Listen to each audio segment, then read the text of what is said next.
name is Gabriella Jukes. I come from Port Talbot, and my connection with Pont Talbot is that my great-grandfather and his family were actually from here and was actually in school with Richard Burton.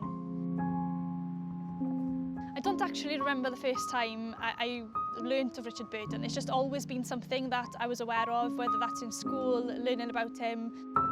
He's left such a legacy in the town, and you always see events going on every single year, not just now that it's 100 years. You know, we have the Richard Burton 10K, and I think he's had such an influence on the place, just to show, you know, no matter where you come from, anything is possible.